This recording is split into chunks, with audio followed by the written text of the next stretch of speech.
నమస్కారం. మనం August month రాశి ఫలాల గురించి మాట్లాడుకుంటున్నాం.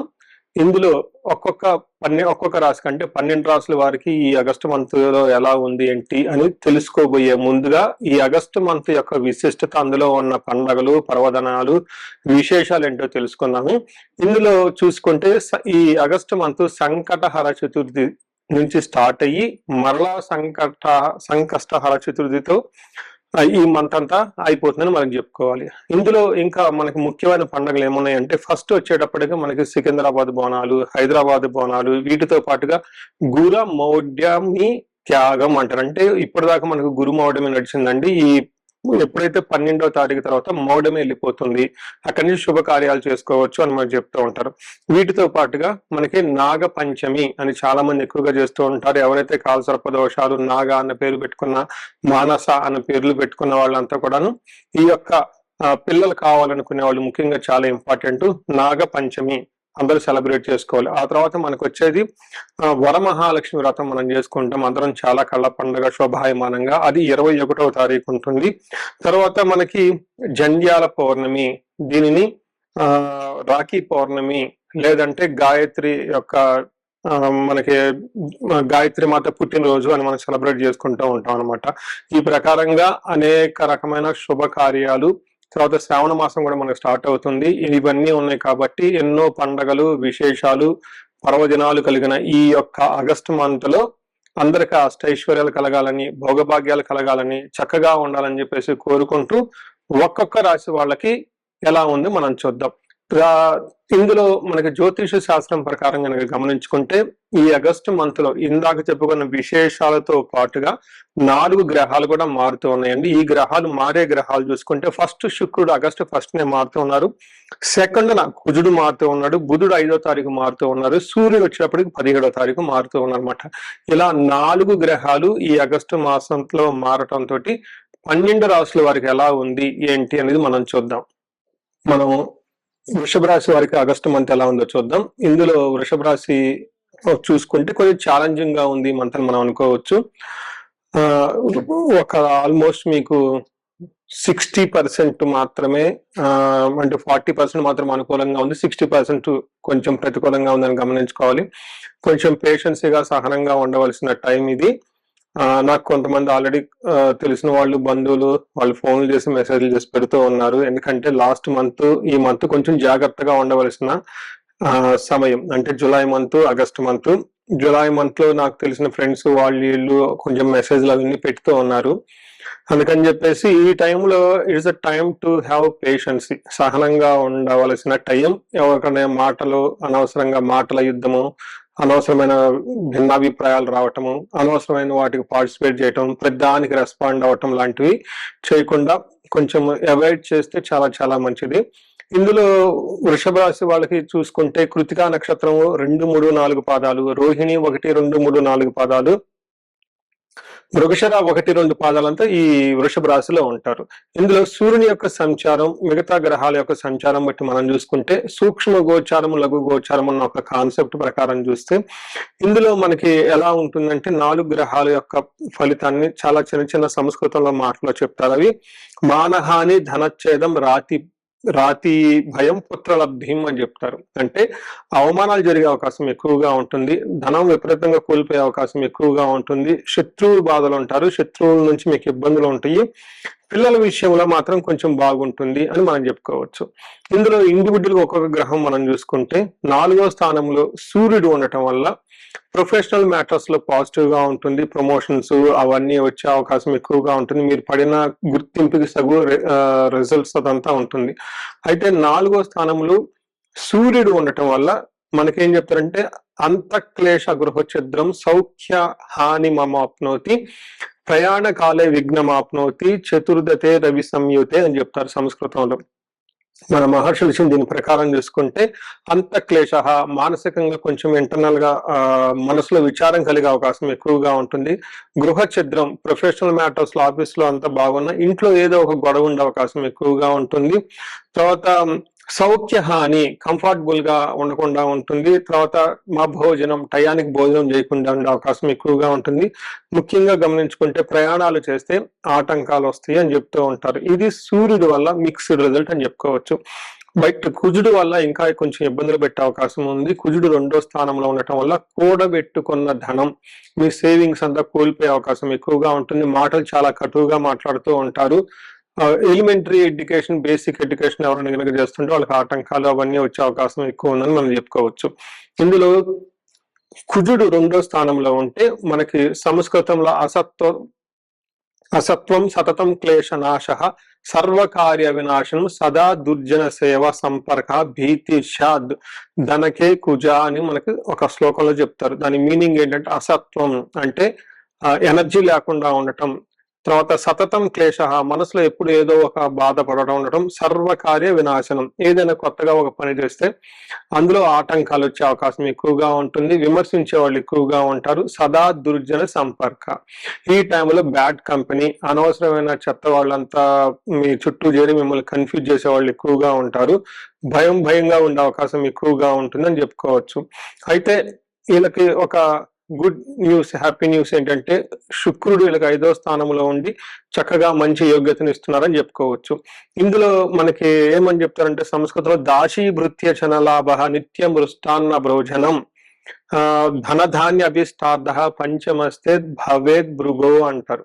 అంటే 5వ స్థానంలో ఎప్పుడైతే శుక్రుడు ఉన్నారో వీళ్ళకి దాసి భృత్య జనలాభ అంటే వీళ్ళ కింద ఉన్న సబార్డినేట్స్ కానివ్వండి, నాయకత్వ లక్షణాలు ఎవరైనా ఉంటే వాళ్ళ కింద ఉన్న ఫాలోవర్స్ కానివ్వండి, లేదా ఇంట్లో మెయిట్స్, ఇలా మీ యొక్క ఆజ్ఞని, మీ యొక్క ఇన్స్ట్రక్షన్స్ ని రెగ్యులర్ గా ఫాలో అయ్యే వాళ్ళు ఎవరైతే ఉంటారో వాళ్ళ నుంచి విపరీతంగా లాభం ఉంటుంది. నెక్స్ట్ నిత్యం మృష్టాన్న భోజనం, డైలీ మంచి మంచి ఫుడ్ తినే అవకాశం ఎక్కువగా ఉంటుంది. ధనధాన్య అభిష్టార్థ, ధనం విషయంలో, ధాన్యం విషయంలో మీకు అనుగుణంగా ఉండే అవకాశం ఎక్కువగా ఉంటుంది. ఇంకొకటి ముఖ్యమైన చెప్పుకోవాల్సిన హ్యాపీ న్యూస్ ఏంటంటే వీళ్ళకి గెయిన్ త్రూ లేడీస్ అని చెప్తారు. అంటే జెంట్స్ అయితే లేడీస్ ద్వారా, లేడీస్ అయితే జెంట్స్ ద్వారా ఒక మంచి ఏమంటారు చాలా బెనిఫిట్ జరిగే అవకాశం ఎక్కువ ఉందని గమనించుకోవాలి. సో వీటితో పాటు మనకి బుధుడు చూసుకుంటే 3వ స్థానంలో ఉండి శత్రువుల వల్ల ఇబ్బందులు అన్నీ మనం చెప్పుకోవచ్చు. సో మనం ఓవరాల్ గా చూసుకుంటే చాలా మిక్స్డ్ గా ఉంది, కొంచెం సహనంగా ఉండవలసిన టైం అని మనం చెప్పుకోవచ్చు. అయితే కృతికా నక్షత్రం ప్రకారం చూసుకుంటే మనకి అంగగోచారం అని ఒక కాన్సెప్ట్ మనకు ఉంటుంది జ్యోతిష శాస్త్రంలో. ఈ కాన్సెప్ట్ ప్రకారం మనకేం చెప్పవచ్చు అంటే నక్షత్రం వైజ్ కూడా ఎలా ఉంటుందో చెప్పుకోవచ్చు. కృతిక, మృగశిర, కృతిక, మృగశిర, ఆరుద్ర ఈ 3 నక్షత్రాలు కనుక మనం చూసుకుంటే ఇందులో కృతికా నక్షత్రం వాళ్ళకి జయప్రదంగా ఉంటుంది, ఏ పని చేసినా కానీ చక్కగా కలిసి వస్తుంది. అయితే వీళ్ళకి కలహము, బంధనము, భయము అని 2 నెగిటివ్ గా కొంచెం ఇబ్బంది పెట్టే పరిస్థితుల్లో ఉన్నారు. నెక్స్ట్ మృగశిర నక్షత్రం అంటే ఐశ్వర్యవంతంగా ఉంటుంది, ధనలాభం చూపిస్తుంది, కొంచెం భయపడే అవకాశాలు ఎక్కువగా ఉంటుంది. మరణ తుల్యం అంటారు, అంటే కుజుని వల్ల అనుకున్న పనులు ఎక్కడో ఆగిపోయే అవకాశం ఎక్కువగా ఉంటుంది. వీళ్ళు ఒకసారి ఇండివిజువల్ గా జాతకం చూపించుకుంటే ఎంతో బాగుంటుంది. అంతేకాకుండా మృగశిర నక్షత్రం కనుక చూసుకుంటే వీళ్ళకి కూడా ఐశ్వర్యవంతంగా ఉంటుంది, ధన ప్రవాహం బాగుంటుంది, భయము, తర్వాత నెక్స్ట్ మరణ తుల్యం అని చెప్తారు. ఇక్కడ మరణ తుల్యం అంటే భయపడొద్దండి, సంస్కృతంలో ఆగిపోవటాన్ని మరణం అంటారు. మరణ తుల్యం అంటే ఆల్మోస్ట్ మీరు ఇంతకు ముందు చలబెట్టిన పనులు ఏమైనా ఉంటే అవి అందరితో ఆగిపోయి సరైన రిజల్ట్ ఇవ్వని పరిస్థితుల్లో ఉంటాయని గమనించాలి. ఓవరాల్ గా చూసుకుంటే ఈ నక్షత్రం ప్రకారంగా ప్రతి నక్షత్రానికి బంధించబడినటువంటి పరిస్థితి ఎక్కువగా కనిపిస్తుంది. అంటే చాలా క్లారిటీ లేకుండా ఉంటుంది. యుఎస్ లో ఉంటే బాగుంటుందా, ఇండియాలో ఉంటే బాగుంటుందా, బిజినెస్ చేస్తే బాగుంటుందా, జాబ్ చేస్తే బాగుంటుందా, అసలు ఏంటి ఫ్యూచర్ గురించి ఎలా వెళ్తే బాగుంటుందని రకరకాల కన్ఫ్యూజన్ లో ఉండే అవకాశం ఎక్కువగా ఉంటుంది. ఇలాంటి పరిస్థితులు ఒకసారి మీకు కనుక తలెత్తితే మీ చుట్టూ ఉన్న సబ్జెక్ట్ మ్యాటర్ ఎక్స్పర్ట్స్ కానివ్వండి, లేదంటే మెంటర్స్ ని కానీ అప్రోచ్ అవ్వండి, వాళ్ళ అడ్వైజర్స్ తో చక్కగా డిసిషన్ తీసుకోండి. ఇంకా వీలైతే ఒక మంచి జ్యోతిష్కుల్ని, ఆస్ట్రాలజీ చూపించి మీ యొక్క జాతక చక్రాన్ని చక్కగా చూపించుకొని అందులో మీకు సంబంధించిన చాలా క్లూస్, ఎలా వెళ్తే బాగుంటుంది, ఫ్యూచర్ ఎలా ఉంటుందో తెలుసుకునే అవకాశం ఎక్కువగా ఉంటుంది. కాబట్టి ఇది చూసుకోవాలని చెప్పి కోరుకుంటున్నాను. సో ఈ రాశి వాళ్ళందరికీ పరిహారాలు కనుక చూసుకుంటే కొంచెం ప్రతి ఒక్కళ్ళు ఏకాదశ రుద్రాభిషేకం లేదంటే మహన్యాసపూర్వక ఏకాదశ రుద్రాభిషేకం చేయించుకుంటే చాలా కలిసి వచ్చే అవకాశం ఉంటుంది. నెక్స్ట్ కుజుడికి కొంచెం ఇబ్బంది పెట్టే విధంగా ఉంది కాబట్టి మనకి క్షేత్ర పాలకులు అంటారు, లేదంటే టెంపుల్స్ లో క్షేత్ర పాలకులు అని ఉంటారు, లేదంటే మీరు నివసిస్తున్న ప్రాంతంలో అది ఎక్కడైనా కానీ మీ సొంత ఊరు కానీ లేదంటే టౌన్లు సిటీలు ఎక్కడ ఉన్నా కానీ ఎక్కడుంటే అక్కడ గ్రామ దేవతలు ఉంటారు, వాళ్ళకి చక్కగా పూజలు చేసిన. రెండవది మీకు నాగపడగలు లేదంటే నాగుల కట్ట అశ్వత్కట్ట అని కూడా కొన్ని ప్రదేశాల్లో అంటారు, అక్కడ చక్కగా అభిషేకం చేసి దీపారాధన చేసుకోగలిగితే చాలా చక్కగా మీకు ఆ ఏరియాలో ఉన్నందుకు ప్రొటెక్షన్ వచ్చే అవకాశం ఎక్కువగా ఉంటుంది. సో ఈ రాశి వాళ్ళందరికీ అష్టైశ్వర్యాలు కలగాలని భోగభాగ్యాలు కలగాలని చెప్పేసి కోరుకుంటున్నాను. సో చూశారు కదండి, ఈ రాశి వాళ్ళు ఇప్పటి వరకు ఎలా ఉందో గమనించారు. అయితే ఇప్పటిదాకా నేను చెప్పుకున్న దాన్ని గోచార ఫలితాలు అంటారు. ఇది మీకు ఒక 30 to 35, 40% మాత్రమే అప్లై అవుతుంది. ఇండివిడ్యువల్ గా మీ యొక్క జాతకాన్ని చూపించుకుంటే దాంట్లో మిగతా 50-60% మనకి ఎలా ఉంటుందో తెలుస్తుంది. టోటల్ గా మీ యొక్క ఇండివిడ్యువల్ జాతకాన్ని చూడటం ప్లస్ ఇది రెండు కలుపుకుంటే కరెక్ట్ గా యాక్యురేట్ గా ప్రిడిక్షన్ వస్తుంది.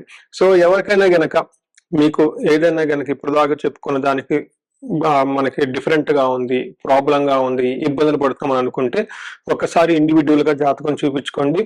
ఈ జనరల్ గా నేను ఒక రీసెర్చ్ చేస్తున్నాను, 40 years +or-5 అంటే ఎవరికైనా 35 to 45 ఈ ఏజ్ బ్రాకెట్ లో ఉండి మీకు సక్సెస్ఫుల్ గా ట్రాక్ రికార్డు ఉంది లైఫ్ లో, అంటే బాగా చక్కగా చదువుకున్నారు, చక్కగా మేనేజర్ లెవెల్ ఒక పొజిషన్ లో ఉన్నారు, ఈ వయసులో అగైన్ అరౌండ్ 40, 45, 50 ఇలా ఈ ఏజ్ లో గనక ఉండి మీకు సడన్ గా లైఫ్ లో గ్యాప్ వచ్చిందంటే, అంటే ఒకవేళ జాబ్ పైన అన్ఎక్స్పెక్టెడ్ గా లేదంటే బిజినెస్ లో విపరీతమైన లాసులు వచ్చినా లేదంటే వేరే వేరే కారణాల వల్ల లైఫ్ లో మీరు ఆగిపోయినట్లు గనక ఫీలింగ్ వస్తే ఇండివిడ్యువల్ గా మీ జాతకం చూపించుకోవడం చాలా ఇంపార్టెంట్.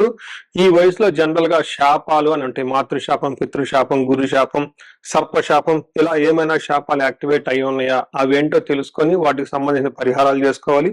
అంతేకాకుండా మీకు ఇండివిడ్యువల్ గా నడుస్తున్న దశాభుక్తి అని ఉంటుంది, ఈ దశాభుక్తి యొక్క గ్రహాలు అవి గ్రహ దోషాలు ఏమైనా ఉన్నాయో తెలుసుకోవడం కూడా చాలా ఇంపార్టెంట్.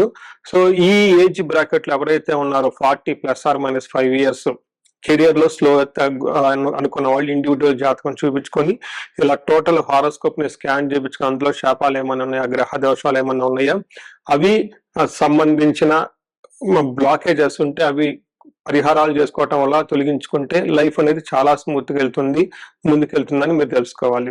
సో ఇంకా కొంతమందికి ఏమైనా గనక సమస్యలు ఉంటే సమస్యకు సంబంధించి కూడా పరిష్కారాలు మనం చూసుకోవచ్చు. ఎవరికైతే ధనానికి బాగా ఇబ్బంది పడిపోతున్నారో స్వర్ణలక్ష్మి విశేష హోమం చేయించుకోవటం, కుబేర పాశుపతం చేయించుకోవటం చాలా ఇంపార్టెంట్. ఎవరికైతే భార్యాభర్తల మధ్య అన్యోన్యత తక్కువగా ఉంటే ఇబ్బంది పడుతున్నారో అన్యోన్య దాంపత్య పాశుపత అభిషేకం, ఫ్యామిలీలో సరైన అట్మాస్ఫియర్ లేదు, అంతా గొడవలుగా ఉంది, శత్రు బాధలు ఉన్నారంటే చండీ హోమం, చండీ పారాయణం చేయించుకోవటం, ఎవరికైతే హెల్త్ సరిగ్గా ఉండదు అనుకున్నారో ఆయుష్ సూక్తం, ఆయుష్ హోమం, మృత్యుంజయ హోమం చేయించుకోవటం, ఇలా ఎలాంటి మీకు ఇండివిడ్యువల్ గా ఏదైనా గనక సమస్యలున్నా రకరకాల సమస్యలు ఉంటే ఆ యొక్క సమస్య నుంచి బయటపడడానికి ఒకసారి జాతకం చక్రం చూపించుకొని దానికి కారణం ఏంటో తెలుసుకొని తగు పరిహారాలు చేసుకుంటే ఈ సమస్య నుంచి చక్కగా బయటపడే అవకాశం ఎంతో ఉంటుంది. సో ఈ రాశి వారికి అష్టైశ్వర్యాలు కలగాలని భోగభాగ్యాలు కలగాలని అందరూ చక్కగా ఉండాలని చెప్పేసి కోరుకుంటున్నాను. నమస్కారం.